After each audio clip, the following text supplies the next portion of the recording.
Hello friends, welcome to C S Inter. We are going to discuss the big news of the day. ये news है जो हमारा polity governance से related है।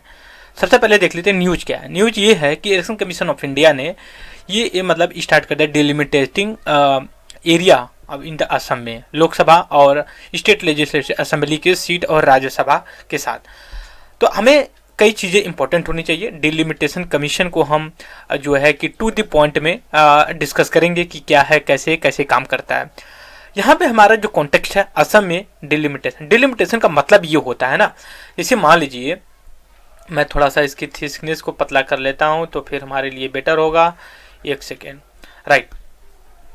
जैसे मान लीजिए हर 10 साल पे, ठीक है, सेंसस किया जाता है। ठीक है, सेंसस किया जाता है कि हमारी जो पॉपुलेशन है वो कितनी है, ठीक है, हाउ मेनी। तो इससे क्या होता है, हमें अपनी पॉलिसी कैसी बनानी है फॉर डेवलपमेंट के लिए और ह्यूमन डेवलपमेंट के लिए कैसी होनी चाहिए, इस बेसिक। और दूसरी चीज है कि हम अपने जो लॉ मेकर हैं, लेजिस्लेचर हैं, उनका एक्सेस पीपल के हिसाब से होना चाहिए। जैसे मान लीजिए कि अगर हमें 10,000 पीपल्स हैं, उन पे हमें एक एमपी मिल रहा है, 2 एमएलए मिल रहे हैं, तो चलो ठीक है। लेकिन अगर यही पॉपुलेशन 15,000 के आ जाए, 20,000 हो जाए, तो इसमें अगर 1 या 2 एमएलए जो एमपी एमएलए जो काम करते उतना एफिशिएंटली नहीं कर पाएंगे ना, कि क्योंकि 10 साल में इतनी डबल हो जाती पॉपुलेशन, या फिर मान लो 15,000। तो इसके कॉन्टेक्स्ट में हर सबका प्रॉपर तरीके से पार्टिसिपेशन, उनके जो कि केयर टेकिंग और उनके डेवलपमेंट की पॉलिसी जैसी सारी चीज़ें बनाई जा सके, उन कॉन्टेक्स्ट में जो कि गवर्नमेंट ऑफ इंडिया का एक प्रोसीजर है, एक डिलिमिटेशन कमीशन बनाता है और ये अपॉइंट तो प्रेसिडेंट करता है। तो इसका ये काम होता है ना कि जैसे पॉपुलेशन अगर इनके, जैसे मान लीजिए कि लास्ट जो सेंसस हुआ है 2011 में हुआ है, 2021 में होने वाला था बट हुआ नहीं कोविड की वजह से। अब ये 2022 हो गई है मान लीजिए, तो ये 22 साल 12-11 साल में क्या है कि पॉपुलेशन तो बड़ी होगी। तो इसको देखने के लिए डिलिमिटेशन कमीशन क्या करता है, numbers of the seat MPs MLAs का जो है कि इंक्रीज करती है। तो हमारे कॉन्टेक्स्ट में ये है कि डिलिमिटेशन का मतलब समझिए कि जो कि स्टेट लेजिस्लेटिव असेंबली और एमपीज एमएलए का जो है कि एरिया या फिर उनके रिप्रेजेंटेटिव मतलब सीट को इंक्रीज कर दिया जाता है, डिक्रीज भी कर दिया जाता है अगर पॉपुलेशन डिक्रीज हो जाती है। ऐसा तो प्रैक्टिकल है नहीं, पॉपुलेशन बढ़ती ही है। तो यहाँ असम में होने वाला है। इससे पहले यहाँ पे देख सकते हो आप सॉरी 2008 में इसका प्रोसीजर लाया गया था, बट सिक्योरिटी की वजह से ये नहीं हो पाया। 4 स्टेट में, असम उसमें एक था, फिर नागालैंड था, मणिपुर था और अरुणाचल प्रदेश था, नहीं हो पाया। तो असम में जो है कि देखिए कई रीजन भी हो सकते हैं और भी रीजन, जैसे मैं अगर बात करूं आपसे, एक सेकंड थोड़ा सा मैं इसको एक सेकंड, बहुत छोटा छोटा लिख दिया ना, तो इस वजह से इरेज करने में भी प्रॉब्लम आ रही है। ओके, तो जो असम है तो इसमें तो ये भी चीज है कि देखिए मतलब सिटीजनशिप एक्ट है, एनआरसी भी हो रही है, तो पॉपुलेशन इंक्रीज हुई, इसलिए ज़्यादा जरूरी हो जाता है, तो कर रहे हैं। अब हमारे हिसाब से जो लास्ट में जो क्या बोलते हैं अभी जो हो रही है डिलिमिटेशन कमीशन, ये 2001 का जो सेंसस है ना, यहाँ पे देख सकते हो 2001 का जो सेंसस, उसके हिसाब से हमारी सीट डिफाइन होगी। लेकिन जो लास्ट मतलब जो सेंसस हुआ था क्या बोलते हैं असम का, वो 71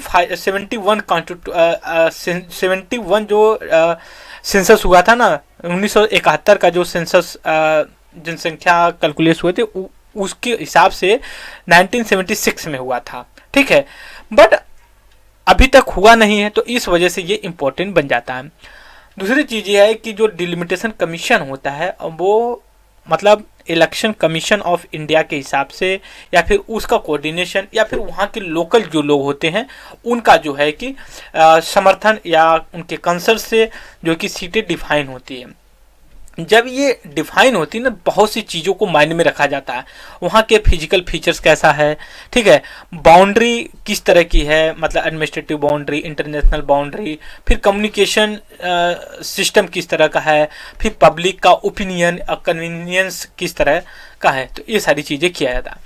दूसरी चीज़ें है कि ये जो कैरी किया जाता है ना, एक हमारा लॉ है representative of people act, representative of people act है, यहाँ पे देखिए रिप्रेजेंटेटिव पीपल एक्ट 1950 है।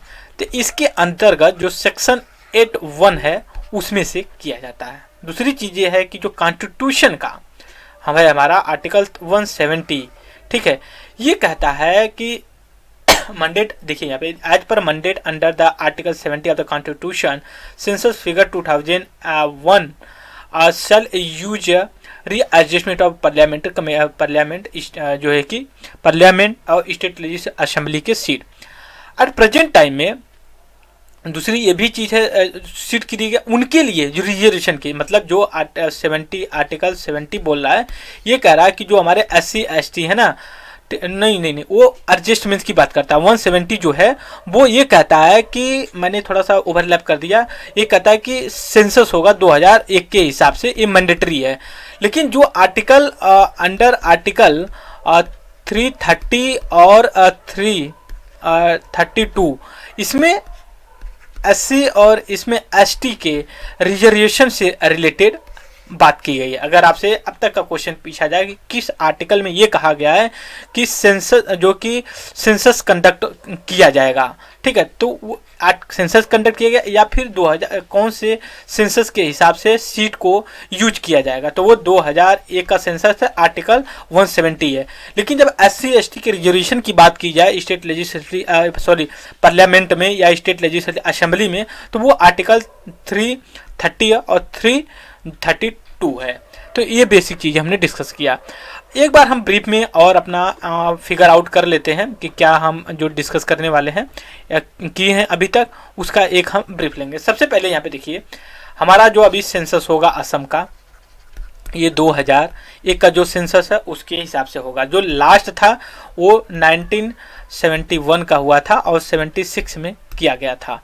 दूसरी चीज़ है delimitation commission, different type of the opinion, जैसे ओपिनियन लिखता है, फिजिकल एरिया होती, कम्युनिकेशन सिस्टम क्या है, फिर उसके बाद इंटरनेशनल बाउंड्री क्या है, ये चीज़ें होती है। इसको अपॉइंट जो करता है डिलिमिटेशन कमीशन को प्रेसिडेंट करता है, ठीक है। उसके बाद जो आर्टिकल अंडर आर्टिकल 170 में है कि ये कहता है 2011 के सेंसस के हिसाब से ये सीट डिस्ट्रीब्यूट होगी। और अंडर आर्टिकल 330 और 332 है, वो ये कहता है कि SC और ST के रिजर्वेशन की बात की जाती है, उसमें रिजर्वेशन किया जा सकता है। दूसरी बात, रिप्रेजेंटेटिव ऑफ पीपल एक्ट 1950 जो है ये कहता है कि ये कहता है कि हमें जो है कि सेक्शन जो इसका 8A है, इसमें ये कहता है कि डिलिमिटेशन कमीशन इस्टेब्लिश होगा और रीएडजस्ट किया जाएगा बाउंड्री वगैरह, ये सारी चीज़ों को लेकर के। तो ये हमने बेसिक चीज़ अपने ब्रीफ में भी डिस्कस कर लिया और डिटेल में भी डिस्कस कर लिया क्या है कैसे है।